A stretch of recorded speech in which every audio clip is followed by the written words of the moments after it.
বাংলাদেশ এবং ইংল্যান্ড যদি একটা ওয়ানডে সিরিজ হয় নিউট্রাল ভেন্যুতে, কোন দল সিরিজ জিতবে? ধরেন 3 ম্যাচের সিরিজ।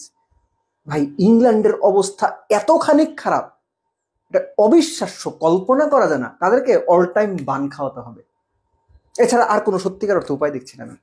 খিদে মিটবে যেখানে সেখানে, অল টাইম হেলদি বানে ইংল্যান্ডকে খাওয়াইতে হবে। অ্যাকচুয়ালি ইংল্যান্ডের এই টিমটা টুর্নামেন্ট শুরুর আগে বা ডিউরিং টুর্নামেন্ট অনেকেই বলছিলেন যে তারা আসলে ওয়ানডে খেলাটাই ভুলে গেছে। এই টুর্নামেন্ট থেকে সেই কথাই যেন সত্যি মনে হচ্ছে, এবং এটা স্বাভাবিকভাবে হয়তো আমরা মনে করতেই পারি। ফার্স্ট ম্যাচটা 350 করার পরও ওভাবে অস্ট্রেলিয়ার সঙ্গে হেরে যাওয়া ইংল্যান্ডকে বিরাট একটা ধাক্কা দিয়েছে, এবং সেই ধাক্কাটা চূড়ান্ত রকম পরিণতির দিকে কিংবা একদম খাদের কিনারা থেকে ফেলে দিয়েছে ইংল্যান্ডকে নিচে, খাদের একদম গিরিখাদের নিচে ফেলে দিয়েছে আফগানিস্তানের সঙ্গে হার।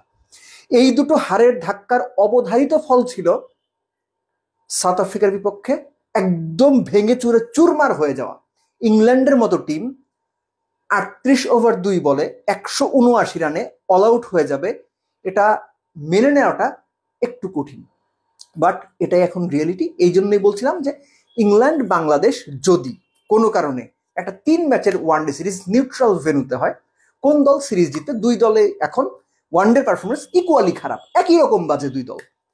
খেয়াল করেন, আপনার সাউথ আফ্রিকার এগেনস্টে আপনি যখন ফার্স্ট 3টা wicket like Phil Salt, Ben Duckett, Jamie Smith, Marco Jansen 6 ওভারের মধ্যে যখন আপনার 3 টপ অর্ডার ব্যাটসম্যানের উইকেট তুলে নিলেন, তখন ইংল্যান্ডের আলটিমেট ভরসা কোথায় ছিল?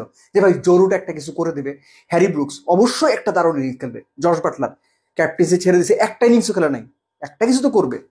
কেউ কিচ্ছু করতে পারেনি। ওয়াইন মুল্ডার, কাগিজো রাবাদা এবং কেশব মহারাজ, তারা মিলে মিডল অর্ডারকে একদম ধসিয়ে দিয়েছেন। কোনো অ্যান্সার ছিল না অ্যাকচুয়ালি ইংল্যান্ডের ব্যাটারদের কাছে। But having said that, south Africa ভালো বল করেছে। এর সঙ্গে এর পাশাপাশি ইংল্যান্ডটা কেন যেন মনে হচ্ছে খেলার মধ্যেই ছিল না। ভাই, টুর্নামেন্টটা শেষ করো, বাড়ি ফিরে যাও, নতুন করে সবকিছু করো। আমার বরাবরই এটা মনে হচ্ছে যে ইংল্যান্ডের হয়তো থট প্রসেসটা এরকম ছিল। বাট সাউথ আফ্রিকার কথা যদি আপনি চিন্তা করেন, তারা অনেক বড় কনফিডেন্স নিয়ে ইন্ডিয়া অথবা নিউজিল্যান্ডকে মোকাবেলা করবে। আপনি মানে স্বাভাবিকভাবে ধরতে পারেন যে রাসেল ভ্যান ডার ব্রুসেন ফার্স্ট ম্যাচেও 50 করেছিলেন, এই ম্যাচেও 50 করলেন। হেনরিক ক্লাসন, মানে he should be upset on himself. যখন মাত্র 6 রান বোধ হয় বাকি, ওই সময়ে তিনি আউট হয়ে গেলেন, এসেই 50 করেছেন স্বভাবসুলভভাবে 100 বেশি স্ট্রাইক রেটে। এবং একই সঙ্গে আপনার যে বোলিং ইউনিটটা সাউথ আফ্রিকার, ফার্স্ট ম্যাচেও তারা যেভাবে উইকেট পেয়েছিল, সবাই কম বেশি উইকেট পেয়েছিলেন। ওই ম্যাচে ওয়াইন মোল্ডার 2 উইকেট পেয়েছেন, এই ম্যাচে 3 উইকেট পেয়েছেন। মার্কো ইয়ানসেন এই ম্যাচে 3 উইকেট, ওই ম্যাচে 1 উইকেট, অর্থাৎ সবাই উইকেটের মধ্যে আছেন, ব্যাটসম্যানের রানের মধ্যে আছেন। নর্মালি যেটা হয়, সাউথ আফ্রিকার ফেভারিট তকমাটা পিঠে নিয়ে আসে, কিন্তু সেমিফাইনাল বা ফাইনালে গিয়ে চোখ করে।